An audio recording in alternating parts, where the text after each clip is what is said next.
agama. Jadi mohon, yang terakhir saya ingin sampaikan, tidak ada kesuksesan tanpa kerja keras, tidak ada kesuksesan tanpa perjuangan, dan tidak ada kesuksesan tanpa dorongan doa dari kedua orang tua kita. Jadi pada hari ini Anda ucapkan selamat, Anda mintakan maaf kepada orang-orang tercinta yang berkontribusi atas kesuksesan pendidikan kita.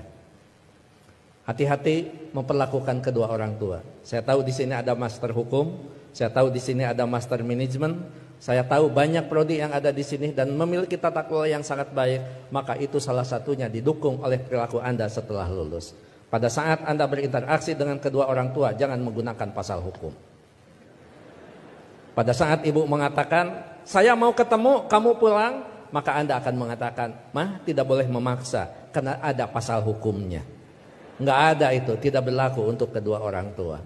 Pada saat Anda diminta membantu kedua orang tua, Anda jangan menggunakan manajemen yang efektif. Tidak ada manajemen dalam hubungan dengan orang tua, kecuali penghargaan, penghormatan, dan tempatan dia sebagai di tempat yang paling sempurna sebagai kedua orang tua kita.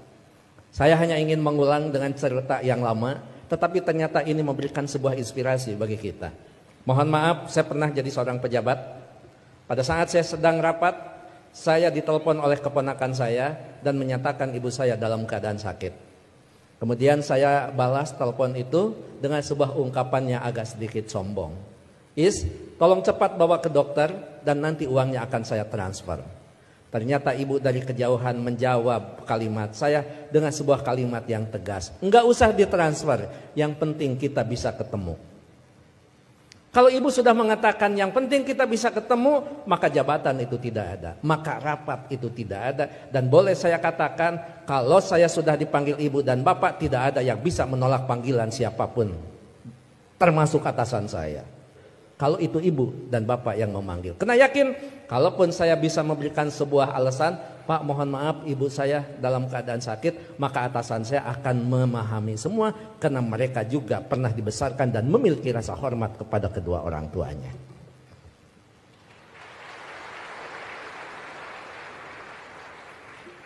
Pukul 8:30 malam saya pulang, dan saya sama seperti Anda, mungkin saya lebih kampung daripada Anda yang hari ini di wisuda.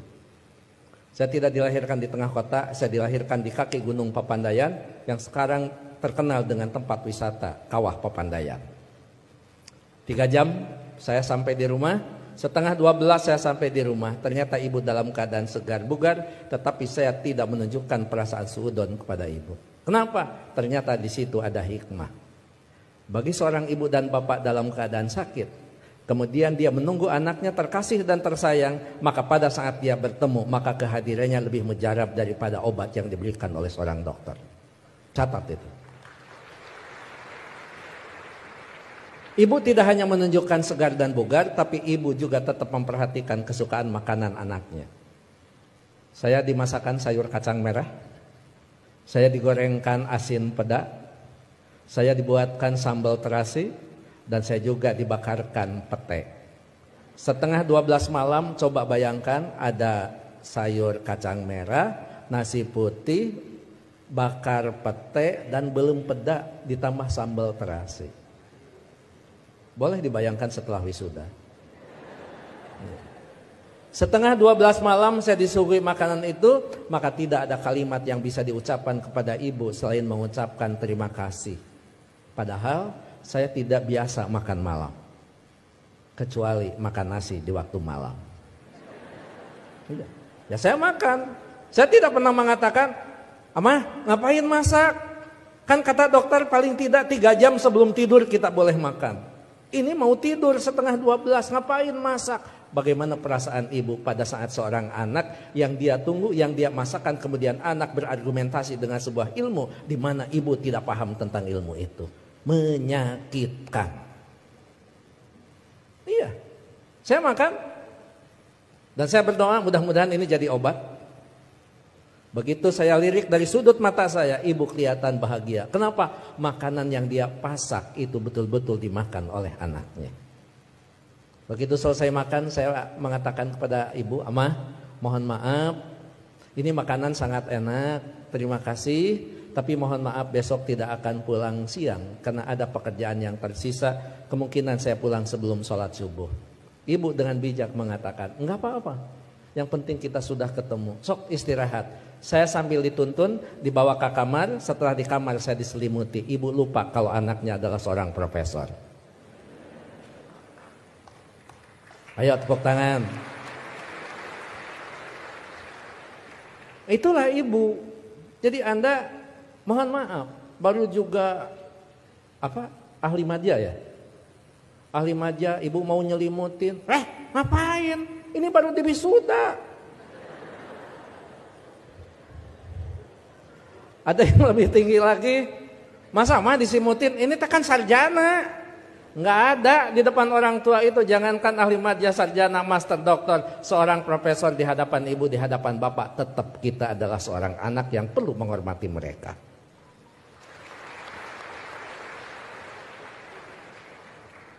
Yang paling indah dan paling membuat saya terharu, pada pukul 3 saya bangun, ternyata ibu sudah berdiri di samping saya sambil menepuk bahu saya. Cepat kamu bangun, jangan lupakan sholat sepertiga malam terakhir. Kenapa? Kamu bisa mendapatkan yang semua ini bukan karena kepintaran kamu, jangan-jangan bukan karena kecerdasan kamu, mungkin keberuntungan doa kita dikabulkan oleh Allah Subhanahu wa taala. Jadi ibu masih khawatir tentang anaknya.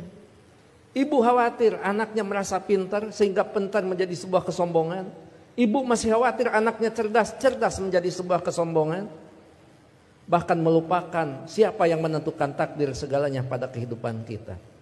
Itu pada profesor itu. Jadi tolong ibu bapak sebagai orang tua, anak kita hari ini di wisuda, tetap mereka adalah anak kita yang perlu kita luruskan pada saat mereka terlempar dari jalan yang memang ditentukan.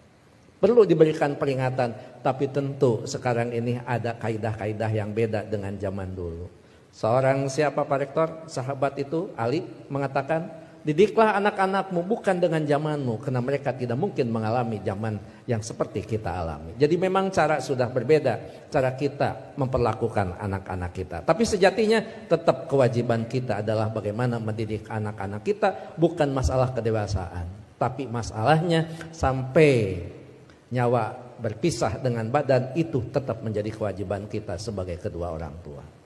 Begitu saya sudah selesai sholat, kemudian di situ saya bisa mendapatkan sebuah hikmah. Memang orang tua kita adalah punya kecerdasan yang luar biasa. Padahal ibu saya bukan profesor, ibu saya tidak lulus SMA, ibu saya juga tidak lulus SD. Beliau hanya lulusan sekolah raya. Tapi apa? Dalam sebuah komunikasi waktu itu saya katakan, "Ama, sekarang saya pergi, mohon pamit." Ibu masih bertanya, "Kamu nanti sholat di mana?"